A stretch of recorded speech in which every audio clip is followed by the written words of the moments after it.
Hello everyone, we are Team 6 and we are here to present our chosen topic about understanding your personality. First, what is personality?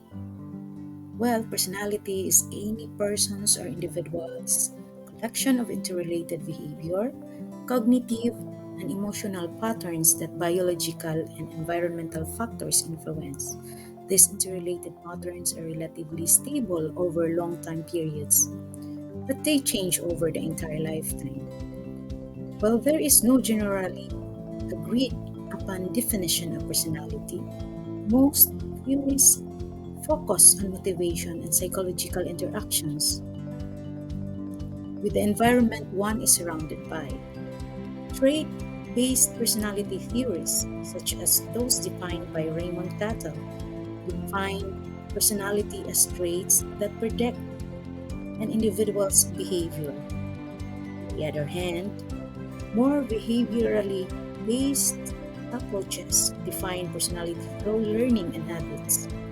Nevertheless, most theorists view personality as relatively stable.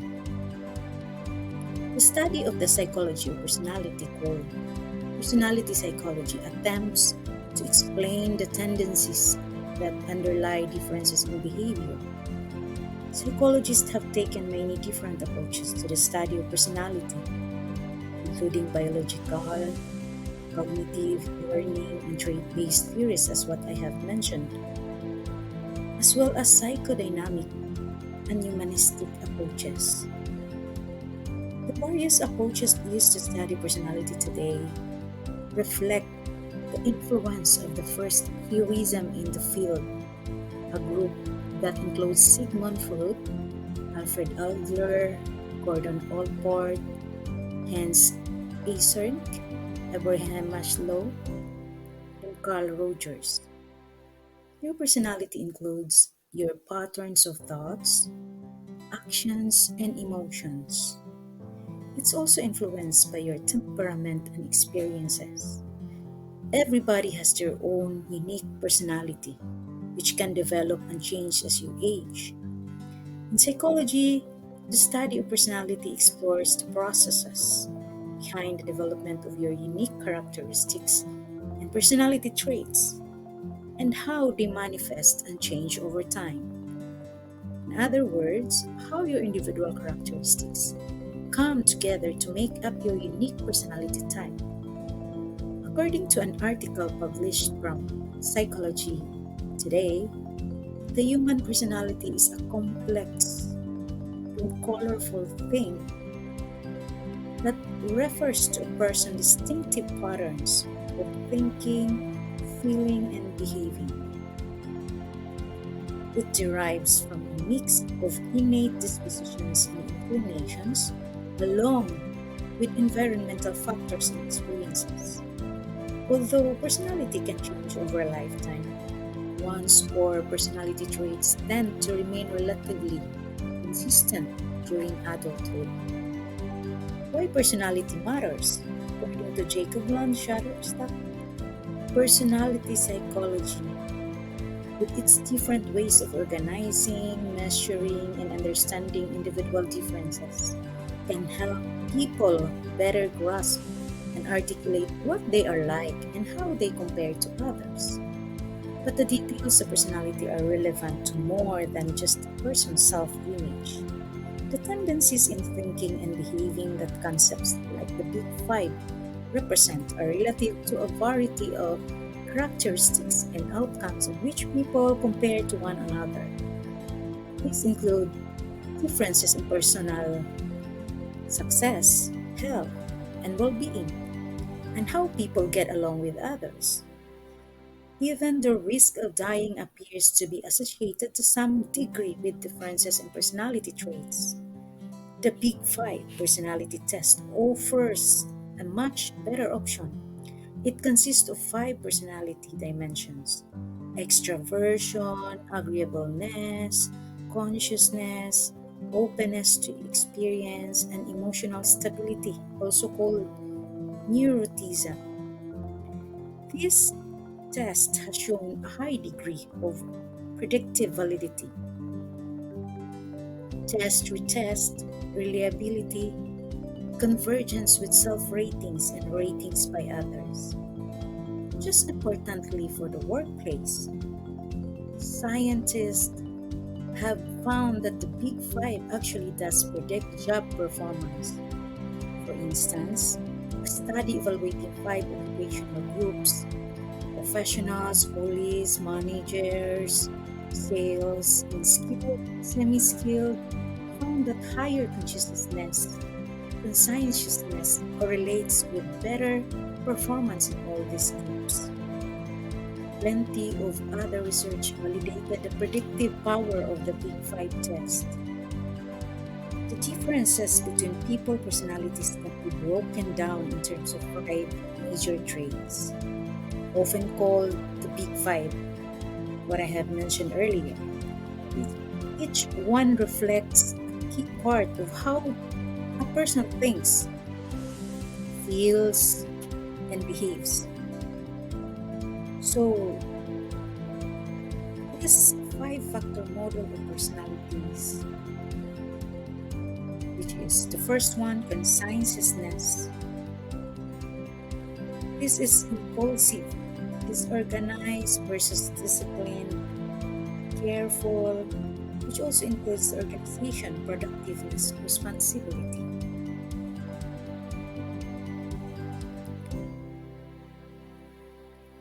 Conscientiousness as the first big five personality traits.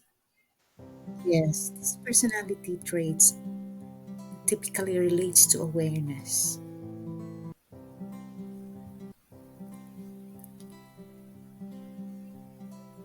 Conscientious individuals have additional skills and awareness in organization, time management, and self control, while some naturally operate with conscientious personality.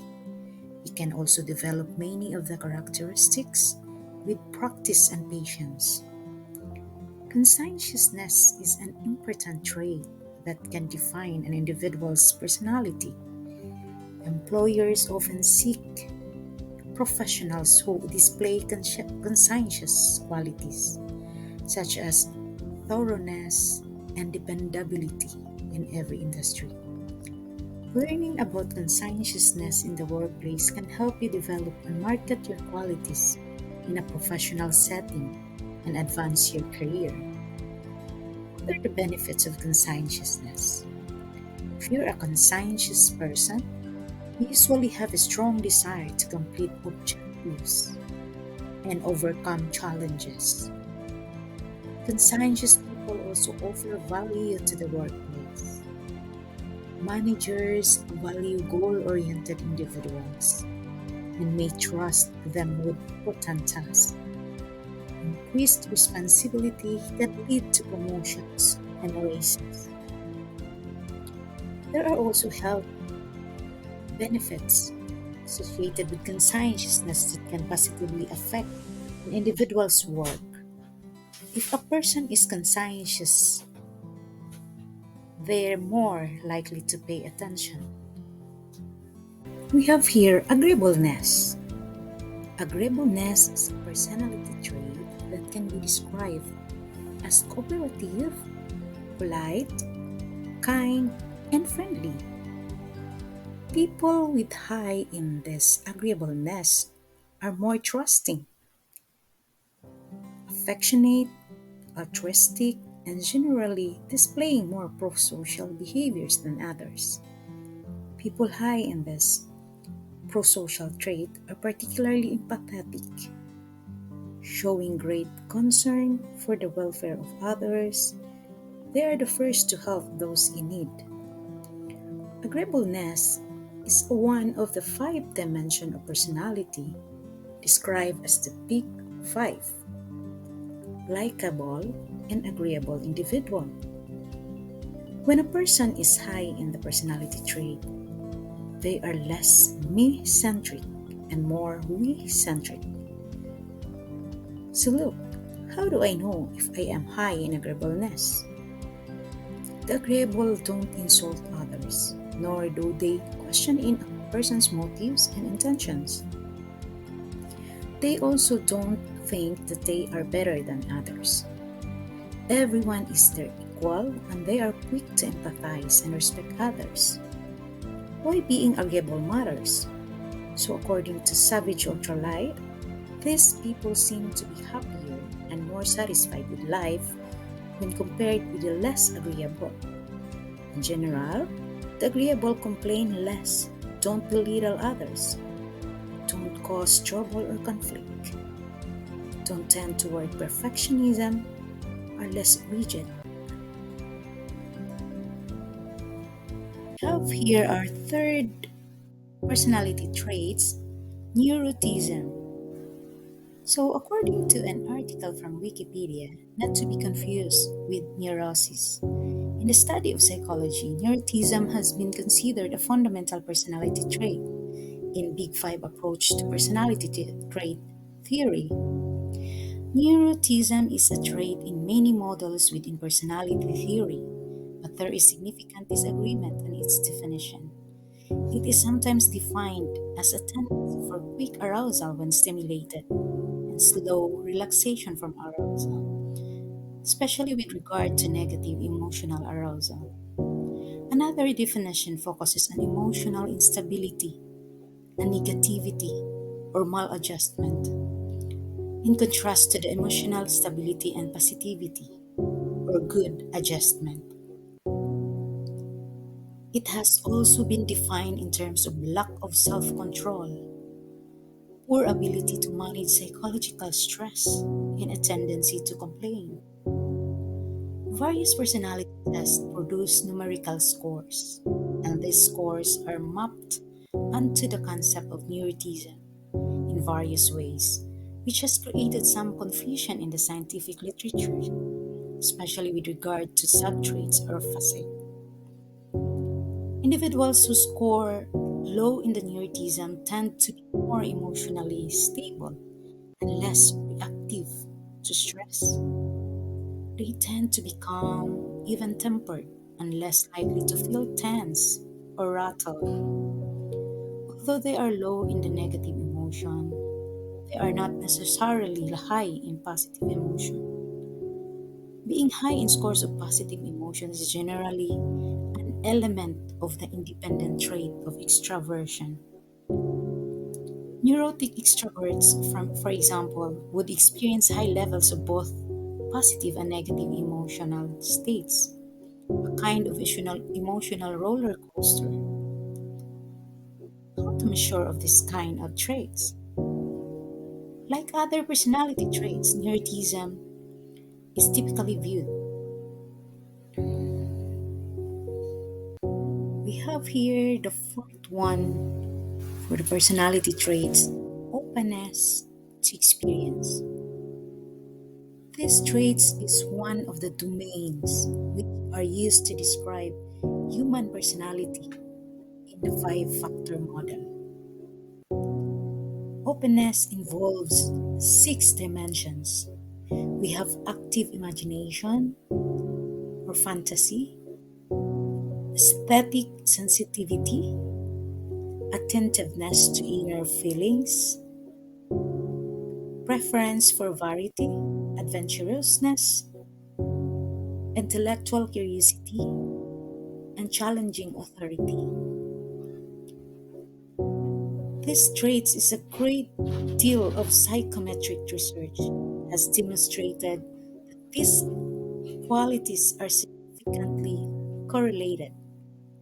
Thus, openness can be viewed as a global personality traits consisting of a set of specific traits, habits, and tendencies that cluster together. Openness tends to be normally distributed with a small number of people scoring extremely high or low in the trait, and most people scoring moderately. People who score low on openness are considered to be close to experience.